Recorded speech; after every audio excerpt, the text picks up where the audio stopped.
Vous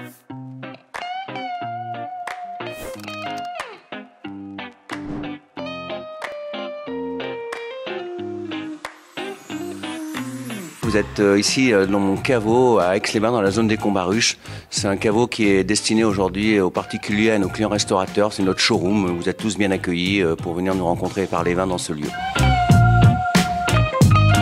Pour l'apéritif, on peut prendre peut-être quelque chose avec un peu de minéralité, des choses qui peuvent venir de la Loire, comme des Maine tout Salon ou des Sancerre. C'est des vins avec un petit peu d'acidité qui peuvent ouvrir l'appétit et qui sont très agréables à déguster à l'apéritif, assez frais. Ces vins, on peut les boire effectivement sur un apéritif avec du saumon ou avec des poissons un petit peu crus ou des choses crues. Sur un poisson, peut-être un poisson en sauce, on peut prendre quelque chose avec un petit peu moins de minéralité, quelque chose avec un petit peu plus de gras. On peut aller sur un beau joli Bourgogne, un Meursault, un Chassagne Montrachet. On peut également aller sur des vins de Savoie type Chigny-Bergeron ou Roussette de Montoux. Des vins avec un petit peu de gras qui va amener un petit peu de longueur en bouche par rapport à ces poissons en sauce qu'on peut faire. Par rapport à la viande, que ce soit sur une viande blanche, on peut aller sur quelque chose avec un peu de fruits, comme des très jolis Beaujolais ou des vins de Loire.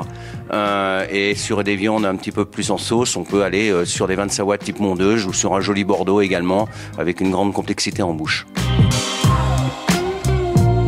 Avec une bûche, effectivement, on peut prendre quelque chose aussi d'assez agréable comme un vin avec des bulles, un crément de Savoie ou un champagne qui va nous amener un petit peu de fraîcheur et un peu moins de lourdeur sur la fin de repas. Donc ça, c'est assez agréable. Et pour les gens qui veulent rester assez traditionnels, on peut aussi prendre un sauterne ou un vin avec un petit peu de sucre résiduel à l'intérieur. Oui, alors une recette que j'aime bien, moi, c'est le gigot d'agneau de 7 heures. Vous prenez un gigot d'agneau, vous le mettez dans une cocotte en fonte et vous le laissez cuire pendant 7 heures dans le four, puisqu'après ça devient très très moelleux. Et là-dessus, on peut également associer quelque chose comme une mondeuse d'Arbin en Savoie, ou alors un Bourgogne sur un Pinot, quelque chose qui va amener aussi quelque chose d'un peu plus long en bouche, avec une grande fraîcheur.